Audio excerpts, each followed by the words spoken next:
ಒಳ್ಳೆ ಕೆಲಸ ಆಯ್ತು. ನೀವು ಅಲ್ಲಿ ಟಿವಿನಲ್ಲಿ ಮಾತಾಡಿದ್ರೆ ಏನ್ ಮಾಡೋದು ಇವಾಗ ಟಿವಿ 18 ಮಾತಾಡಿದ್ರು.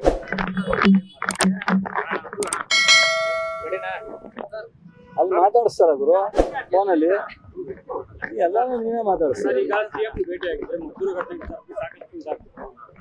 ನಿಮ್ಗಿರೋ ಮಾಹಿತಿ ಏನು ಸರ್ ಮಂಡ್ಯ ಉಸ್ತುವಾರಿ ಸಚಿವರಾಗಿ? ನನಗೆ ನಿನ್ನೆ ಎಲ್ಲ ಕಾಮಾಗಿ ನಡೆಯುವಂಥ ಸಂದರ್ಭದಲ್ಲಿ ಮುಸ್ಲಿಮ್ಸು ಮಸೀದಿ ಕಡೆಯಿಂದ ಯಾರೇ ಪಬ್ಲಿಕ್ ಸಂಘಟನೆ ಇಲ್ಲ, ಅದು ಎಲ್ಲಿಂದ ಕಲ್ಲು ಬತ್ತು ಅಂತ ಗೊತ್ತಾಗಿಲ್ಲ, 2 ಕಲ್ಲನ್ನು ಎಸ್ತಿರ್ತಕ್ಕಂಥದ್ದು ಮಾಹಿತಿ ಇದೆ. ಅದಾದ ಮೇಲೆ ತಕ್ಷಣ FIRನ ದಾಖಲಿಸ್ಕೊಂಡು 21 ಜನ ಮುಸ್ಲಿಮ್ನ ಅರೆಸ್ಟ್ ಮಾಡಿದ್ದಾರೆ. ಅದರಲ್ಲಿ ಹೊರಗಡೆಯವರು 1-2-3 ಜನ ಇರ್ಬೋದು ಅಂತ ಸಂಕೇತ ಆಗಿದೆ, ಬಟ್ ಇನ್ನೂ ಕನ್ಫರ್ಮ್ ಆಗಿಲ್ಲ. ಸೊ ಹಿಂದೂಗಳ ಮೇಲೆ ಯಾವುದೇ ಕೇಸ್ ಹಾಕಿಲ್ಲ, ಯಾರನ್ನು ಅರೆಸ್ಟ್ ಮಾಡಿಲ್ಲ. ಏನು ಕಲ್ಲು 2 ತೂರಾಟ ಬಂದಿದೆ. ಸೊ ಒಂದು ಸೈಡೆ ಮುಸ್ಲಿಮ್ಸನ್ನ 21 ಜನ ಅರೆಸ್ಟ್ ಮಾಡಿ ತಕ್ಷಣಕ್ಕೆ ಕ್ರಮ ಜರುಗಿಸಿದೆ. ಎನ್ಕ್ವೈರಿ ನಡೀತಾ ಇದೆ. IG ಅವರು ಅಲ್ಲೇ ಇದ್ದಾರೆ, SP ಅವರು ಅಲ್ಲೇ ಇದ್ದಾರೆ, DC ಅವರು ಅಲ್ಲೇ ಇದ್ದಾರೆ ಸ್ಪಾಟಲ್ಲಿ. ಈಗ ಬೆಳಗ್ಗೆ ಈ ಜನತಾದಳ ಮತ್ತು BJP ಸಂಘಟನೆ ಎಲ್ಲರೂ ಸೇರಿ ಬಹುಶಃ ನಾನು ಅಂದ್ಕೊಂಡಿದ್ದೀನಿ ಇಷ್ಟು ಬೇಗ ಕ್ರಮ, ಯಾವುದೇ ಕೇಸನ್ನು ಕೌಂಟ್ರ್ ಕೇಸ್ ಮಾಡ್ದಲೆ ಕಲ್ಲು ಎಸೆತ ಮಾಡಿರ್ತಕ್ಕಂಥವ್ರ ಮೇಲೆ ಕ್ರಮ ಜರುಗಿಸಿದ ಮೇಲೆ ಅವ್ರು ಕೇಳೋದಾದರೆ ಹೆಚ್ಚುವರಿ ಎನ್ಕ್ವೈರಿ ಕೇಳ್ಬೋದಾಯ್ತು, ಇನ್ನೂ ಹೆಚ್ಚಿನ ಕ್ರಮ ತಗೊಳ್ಳಿ ಅಂತ ಕೇಳ್ಬೋದಾಯಿತು. ಪ್ರವಾಕ್ ಮಾಡಿ ಕೋಮು ಗಲಭೆ ಮಾಡುವಂಥ ಪ್ರಯತ್ನ ಮಾಡ್ತಾ ಇದ್ದಾರೆ. ಇದು ಅವರಿಗೆ ಶೋಭೆ ತರುವಂಥದ್ದಲ್ಲ. ಸೊ ಅವರಿಗೆ ನಮ್ಮ ಮಾಡ್ತಾ ಇರ್ತಕ್ಕಂಥ ಸರ್ಕಾರದ ಯೋಜನೆಗಳು, ಕಾರ್ಯಕ್ರಮಗಳು, ಅಭಿವೃದ್ಧಿ ಈಗ ಅಸೆಂಬ್ಲಿನಲ್ಲಿ ಅವ್ರು ಫೇಲ್ ಆಗಿದ್ದಾರೆ. ಅವರಿಗೆ ಎಲ್ಲೂ ಯಾವ ವಿಚಾರನೂ ಸಿಗದೇ ಇದ್ದಾಗ ಕೋಮು ಗಲಭೆ ಒಂದೇ ಪ್ರಮುಖವಾಗಿ ಅವರ ಪಕ್ಷ ಸಂಘಟನೆ ಮಾಡಲಿಕ್ಕೆ ಉಳಿದಿರ್ತಕ್ಕಂಥ ಅಸ್ತ್ರ ಅಂತ ಹೇಳಿ ಹೋಗಿದ್ದಾರೆ. ಸೊ ಅಶೋಕ್ ಆಗಲಿ, ಜನತಾದಳದ ನಾಯಕರಾಗಲಿ ಅಥವಾ ಸಂಘಟನೆಯವರಾಗಲಿ, ಸ್ಥಳೀಯ BJPಯ ಮತ್ತು ಜನತಾದಳದ ಮುಖಂಡರಾಗಲಿ, ಇದೊಂದು ವಿಪರ್ಯಾಸ. ಅವರಿಗೆ ರಾಜಕೀಯ ಇಚ್ಛಾಶಕ್ತಿ ಇದ್ದರೆ ರಾಜಕೀಯವಾಗಿ ಜನಪರವಾದಂಥ ಸರ್ಕಾರದ ವಿರುದ್ಧ ಜನಪರವಾದಂಥ ವಿಚಾರವನ್ನು ಎತ್ಕೊಂಡು ಮಾಡಬೇಕೇ ವಿನ ಈ ಥರದ್ದು ಏನಾದರೂ ನಡೆದ್ರೆ ಕೇಳಕ್ಕೆ ರೈಟ್ಸ್ ಇಲ್ಲ ಅಂತ ಹೇಳಲ್ಲ. ಕೇಳಕ್ಕೆ ಮುಂಚಿತವಾಗಿ ಕ್ರಮ ಆಗಿದೆ. ಅವ್ರು ಹೇಳೋದಕ್ಕಿಂತ ಮುಂಚಿತವಾಗಿ 21 ಜನ ಅರೆಸ್ಟ್ ಮಾಡಿದ್ರು, FIR ಆಗಿದೆ. ಸೊ ಇನ್ನೂ ಏನಾದ್ರು ಹೆಚ್ಚುವರಿ ಇದ್ದರೆ ಒಂದು ಮೆಮೊರಂಡಮ್ ಕೊಡಲಿ ಅಥವಾ ಜಿಲ್ಲಾಡಳಿತಕ್ಕೆ ಹೇಳಲಿ.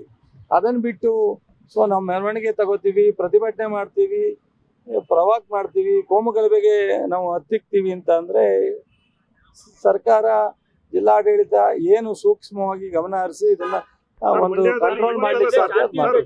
ಮಂಡ್ಯ ಯಾವಾಗಲೂ ಕೂಡ ಶಾಂತಿಯುತ ಅನ್ನುವಂಥದ್ದು, ಆದ್ರೆ ಪದೇ ಪದೇ ಈ ರೀತಿ ಕೋಮು ಗಲಭೆಗಳು ಸೃಷ್ಟಿ ಆಗ್ತಾ ಇರುವಂಥದ್ದು ಮತ್ತೆ ಇವೆಲ್ಲ ಪೂರ್ವ ನಿಯೋಜಿತವಾಗಿ ನಡೆಯುವಂತ ಪ್ರಯತ್ನಗಳ 100ಕ್ಕೆ 100% ಪೂರ್ವ ನಿಯೋಜಿತ. ಇದಕ್ಕೆ ಇಲ್ಲೇ ಎಲ್ಲ ದಾಖಲೆಗಳನ್ನ ನಾವು ಕೊಟ್ಟಿದ್ದೀವಿ. ಎಲ್ಲಿಂದ ಮಂಗಳೂರಿಂದ ಸ್ಟಾರ್ಟ್ ಆಗಿ ಪಾಂಡವಪುರಕ್ಕೆ ಬಂದು ಅಲ್ಲಿ ವಾಸ್ತವ್ಯ ಹೂಡಿ ಏನೆಲ್ಲ ಪ್ರಯತ್ನ ನಡೆಸ್ತಿದ್ರು ಅಂತ ನಾಗಮಂಗಲದಲ್ಲಿ ನಡೆದಾಗಲೂ ನಿಮಗೆಲ್ಲ ಗೊತ್ತಿದೆ. ಈ ಸಲ ನಾಗಮಂಗಲನ ಎಚ್ಚರಿಕೆಯನ್ನು ವಹಿಸಿದ ಮೇಲೆ ಅಲ್ಲಿ ನಡೆದಿಲ್ಲ. ಇಲ್ಲಿ ಮದ್ದೂರಿನಲ್ಲಿ ಇತ್ತೀಚಿನ ದಿನಗಳಲ್ಲಿ ಯಾವತ್ತೂ ಆ ಥರ ನಡೆದಿಲ್ಲ.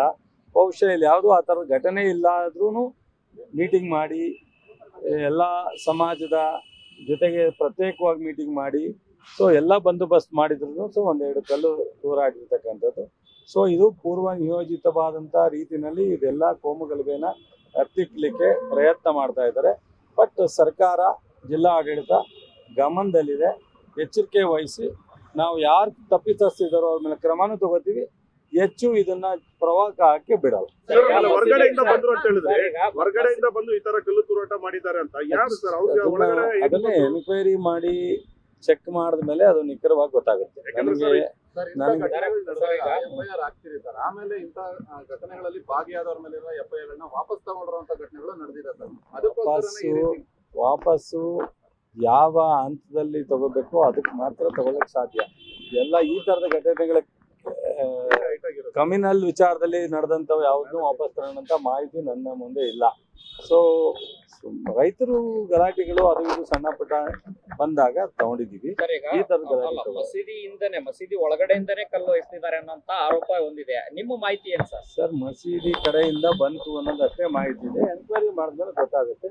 ನಾವು ಒಂದಂತೂ ಹೇಳಲಿಕ್ಕೆ ಇಚ್ಛೆ ಪಡ್ತೀವಿ, ಅವ್ರು ಯಾವುದೇ ಸಮಾಜ ಆಗಲಿ ಈ ಘಟನೆಗೆ ಕಾರಣಕ್ಕಂತಾದನ್ನ ಕ್ರಮ ತಗೊಳ್ತೀನಿ. ಸಿಎಂ ಅವ್ರನ್ನ ಭೇಟಿ ಆಗಿದ್ರಿ, ಏನ್ ಹೇಳಿದ್ರು ಸರ್ ಸಿಎಂ ಅವರಿಗೆ ಈ ಮಾಹಿತಿ ಕೊಟ್ಟಿದ್ದೀನಿ, ಎಚ್ಚರಿಕೆ ವಹಿಸಿ ಇನ್ನು ಮುಂದೆ ಅದನ್ನೇ ನಿಯಂತ್ರಣ ಮಾಡ್ಲಿಕ್ಕೆ ಏನ್ ಬೇಕೋ ಕ್ರಮ ತಗೊಳ್ಳಿ, ಹುಷಾರಾಗಿ ಮಾಡಿ ಅಂತ ಈಗ ಹೇಳಿ. ನಿಖಿಲ್ ಕುಮಾರಸ್ವಾಮಿ ಸ್ಪಾಟ್ ಹೋಗ್ತಾ ಇದ್ದಾರೆ ಹೋಗ್ಲಿ.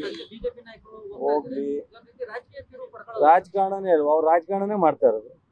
ಅವ್ರಿಗೆ ರಾಜಕಾರಣ ಮಾಡಕ್ ಶಕ್ತಿ ಇಲ್ಲದೆ ಇದ್ದಾಗ ಈ ಥರದ್ದೇ ಮಾಡ್ತಾರೆ. ಈಗ ಏನಾಗುತ್ತೆ, ಕಾಂಗ್ರೆಸ್ ವಿರುದ್ಧವಾದಂಥ ಆಮೇಲೆ ಸಂಘಟನೆ ಮಾಡಕ್ಕೆ ಅವ್ರ ಶಕ್ತಿ ಇಲ್ಲದೆ ಇದ್ದಾಗ ಭಾವನಾತ್ಮಕವಾಗಿ ಒಂದು ಕಮ್ಯುನಲ್ ಇಶ್ಯೂ ತಗೊಂಡೇ ಅವರು ಹೋರಾಟ ಮಾಡಬೇಕಾದಂಥ ಪರಿಸ್ಥಿತಿ ಅವ್ರಿಗೆ ಎದುರಾಗಿದೆ. ಸೊ ಇದನ್ನ ಬಿಟ್ಟು ನನ್ನ ಸಜೆಷನು ಅಶೋಕ್ ಆಗಲಿ ಅಥವಾ ಜನತಾದಳದವ್ರಿಗಾಗಲಿ ಸೊ ಗೌರವಯುತವಾಗಿ ರಾಜ್ಯ ಜನರ ಪರವಾಗಿ ಹೋರಾಟ ಮಾಡೋದು ಒಳ್ಳೇದು. ರೈತರ ಸಮಸ್ಯೆಗಳಿವೆ ಅಥವಾ ಸೊ ಈ ಥರದ ನಾವು ಯಾವುದೇ ಓಲೈಕೆ ಮಾಡೋ ಪ್ರಶ್ನೆ ಇಲ್ಲ. ಓಲೈಕೆ ಮಾಡಂಗಿದ್ರೆ 21 ಜನ ನಾವೇ ಅರೆಸ್ಟ್ ಮಾಡ್ತೀವಿ. ಓಲೈಕೆ ಮಾಡಿದ್ರೆ 21 ಜನ ತಕ್ಷಣ ಅರೆಸ್ಟ್ ಯಾಕೆ ಮಾಡ್ತೀವಿ ಪೊಲೀಸರು? ಸರ್ ಈಗಲೂ ಕೂಡ ಈ ಕ್ಷಣನೂ ಕೂಡ ಅಲ್ಲಿ ಪರಿಸ್ಥಿತಿ ಉದ್ವಿಗ್ನ ಆಗಿದೆ ಮಂಡ್ಯದಲ್ಲಿ. ಕಂಟ್ರೋಲ್ ಇದೆ. ಇಲ್ಲ ಸರ್, ಈಗ ಒಂದ್ ನಿಮಿಷ ನನಗಿದೆ ಗೊತ್ತಿದೆ. ಮೀಡಿಯಾದವರು ಯಾವ ರೀತಿ ನಿಮಗೆ ಮಾಹಿತಿ ಬರುತ್ತೆ, ಯಾವ ರೀತಿ ನೀವು ಅದನ್ನ ಜನರಿಗೆ ತೋರಿಸ್ತೀರಾ ಅನ್ನೋದು ನನಗೂ ಗೊತ್ತಿದೆ. ಒಂದ್ ನಿಮಿಷ ಕೇಳಿದ್ರು, ನನಗೂ ಗೊತ್ತಿದೆ. ಆ ಮಸೀದಿ ನೇರದಲ್ಲಿ ಹೋಗ್ಲೇಬೇಕು ಅಂತ ಹಠ ಮಾಡಿದಾಗ ಒಂದು ಸಣ್ಣ ಲಾಠಿ ಚಾರ್ಜ್ ಆಗಿ ಮುಂದೆ ಹೋಗಿದ್ದಾರೆ. ಈಗ PB ಸರ್ಕಲ್ಗೆ ಹೋಗ್ತಾ ಇದ್ದಾರೆ, ಇನ್ನೊಂದು ಅರ್ಧ ಕಿಲೋಮೀಟರ್ ಇದೆ. ಅಲ್ಲಿ ಅವ್ರು ಮುಗಿಸ್ತಾರ ಮತ್ತೆ ಇವರು ನಾಯಕರು ಹೋಗುವಂತ ಇರ್ತಾರ, ಅದು ಅಲ್ಲಿ ಡಿಸೈಡ್ ಆದ್ಮೇಲೆ ಎಲ್ಲಾ ತರದ ಬಂದೋಬಸ್ತ್ ಮಾಡ್ಕೊಂಡಿದ್ದಾರೆ. ನಾನು ಇವತ್ತು ವಿಸಿಟ್ ಕೊಡ್ತೀನಿ. ಸರ್ಕಾರ ಅಲ್ಲ, ಅವ್ರ ಕುಮ್ಮಕ್ಕಿಂದ ಅಶೋಕ್ ಅಲ್ಲಿಯ ಸ್ಥಳೀಯ ನಾಯಕರು ಬಿಜೆಪಿ ಜನತಾದಳದ ಕುಮ್ಮಕ್ಕಿಂದ ಆಗ್ತಾ ಇರೋದು, ಜನರಿಂದ ಅಲ್ಲ. ಸಂಘಟನೆಯವ್ರನ್ನ ನನಗೆ ಕೆಲವ್ರು ಸಂಘಟನೆಯವರು ಮಾತನಾಡಿದ್ರು, ಅವ್ರ ಹೆಸರು ಹೇಳಲಿಕ್ಕಾಗಲ್ಲ. ನಾವು ಸುಮ್ಮನಿದ್ರು ಬಿಡ್ತಾ ಇಲ್ಲ ಸರ್, ನಾವೇನ್ ಮಾಡ್ಲಿ ಇರ್ತಾರೆ. ನಮ್ಗಿದು ನಿನ್ನೆ ಕ್ರಮ ಆಗಿದೆ, 21 ಜನ ಅರೆಸ್ಟ್ ಆಗಿದೆ. ಮತ್ತೆ ನಾವ್ ಏನಂತ ಪ್ರತಿಭಟನೆ ಮಾಡೋದು ಅಂದ್ರೆ ರಾತ್ರಿಯಿಂದ ನಮ್ಮ ಮಲಗ್ಲಿಕ್ಕೆ ಬಿಟ್ಟಿಲ್ಲ ಇವರು ಬಿಜೆಪಿ ಜನತಾದಳದ ನಾಯಕರು ಅಂತ. ಸೊ ಪಾಪ ಅವ್ರ ಹೆಸರು ಹೇಳಿದ್ರೆ ಈಗ ಅವ್ರಿಗೆ ತೊಂದರೆ ಆಗುತ್ತೆ. ಬಿಜೆಪಿನಲ್ಲಿ ಜನತಾದಳದಲ್ಲಿ ಇರೋರಿಗೆ ನಾನು ಎಲ್ಲರ ಹತ್ರ ಸ್ಥಳೀಯವಾಗಿ ಜಿಲ್ಲೆಯಲ್ಲಿ ಸಂಪರ್ಕ ಇರೋದ್ರಿಂದ ಬಹುಶಃ ಅವರು ನನಗೆ ಫೋನ್ ಮಾಡಿ ಹೇಳ್ತಾ ಇದ್ದಾರೆ, ಸರ್ ನೀವು ಏನು ಸರ್ ನಾವು ಏನು ಮಾಡೋದು, ನಾವು ಸೈಲೆಂಟ್ ಆಗಿರ್ಬೋದು ಅಥವಾ ಒಂದು ಮೆಮೊರಂಡಮ್ ಕೊಟ್ಬಿಟ್ಟು ಕ್ಲೋಸ್ ಮಾಡೋಣ ಅಂದ್ರೆ ಅವ್ರು ಬಿಡ್ತಾ ಇಲ್ಲ. ಮತ್ತೂರು ಶಾಸಕರ ಸಂಪರ್ಕದಲ್ಲಿದ್ದಾರಾ ಸರ್ ನಿಮ್ಗೆ? ತೊಂದರೆ ಇಲ್ಲ. ಚಲುವರಾಯ ಸ್ವಾಮಿನ ಸರ್ಕಾರನ 2.5 ವರ್ಷದಿಂದ ಮಾಡಿ ಸಾಕಾಗಿದೆ. ಬಟ್ ಪಕ್ಷ ಕಟ್ಟದಾರೆ ಬೇರೆ ದಾರಿಗಳಿದೆ, ಕಟ್ಟಕ್ಕೆ ಹೇಳಿ ಮತ್ತೂರು ಶಾಸಕರ ಸಂಪರ್ಕದಲ್ಲಿದ್ದಾರಾ ಸರ್ ನಿಮ್ಗೆ? ಅವರು ಅವ್ರ ಮಗಳನ್ನ ವಿದ್ಯಾಭ್ಯಾಸಕ್ಕೆ ಹೈಯರ್ ಎಜುಕೇಶನ್ಗೆ ಲಂಡನ್ಗೆ ಅಡ್ಮಿಷನ್ ಮಾಡಿಸ್ಲಿಕ್ಕೆ ಹೋಗಿರ್ಬೇಕು ಅಂತ ಅನ್ಕೊಂಡಿದ್ದೀನಿ. ಹೋಗ್ತೀನಿ ನಿಂದಿದ್ರು, ನನಗೆ ಇವತ್ತು ಬೆಳಗ್ಗೆಯಿಂದ ಸಿಕ್ಲಿಲ್ಲ ಫೋನು. ಹೋಗಿ ಒಂದು 2-3 ಸಲ ಮೋಸ್ಟ್ಲಿ ಹೋಗಿರ್ಬೇಕು ಅಂತ ಅನ್ಕೊಂಡಿದ್ದೀನಿ. ಸೊ ಅವರು ಒಬ್ಬ ಮಗಳು ಅಮೆರಿಕಾದಲ್ಲಿ ಅಡ್ಮಿಷನ್ ಆಗಿದ್ದಾಳೆ, ಇನ್ನೊಬ್ಬ ಮಗಳು ಲಂಡನ್ಗೆ ಬಿಟ್ಬಿಟ್ಟು ವಾಪಸ್ ಬರ್ತೀನಿ ಅಂತ ಅಂದ. ಬಹುಶಃ ಅಲ್ಲಿಗೆ ಹೋಗಿರ್ಬೇಕು. ಸರ್ ಮಂಡ್ಯದಲ್ಲಿ ಅಕ್ರಮ ವಲಸಿಗರು ಕೂಡ ಇದಾರ ಸರ್? ಯಾಕಂದ್ರೆ ಅಲ್ಲಿ ಹಿಂದೆ ಎಲ್ಲ ಚೆಕ್ ಮಾಡಿದ್ದಾರೆ. ಅದೆಲ್ಲ ಅವಾಗ ಸರ್ಕಾರ, ಕೇಂದ್ರ ಸರ್ಕಾರ, ರಾಜ್ಯ ಸರ್ಕಾರ ಎಲ್ಲವೂ ಸಹ ಅದನ್ನ ತನಿಖೆ ಮಾಡಿ ಪ್ರಯತ್ನ ಮಾಡಿದ್ದಾರೆ. ಬಹುಶಃ ಆ ಥರದ್ದೇನು ಇದಕ್ಕೆ ಇನ್ಫ್ಲೂಯೆನ್ಸ್ ಆಗುವಂತ ವಾತಾವರಣ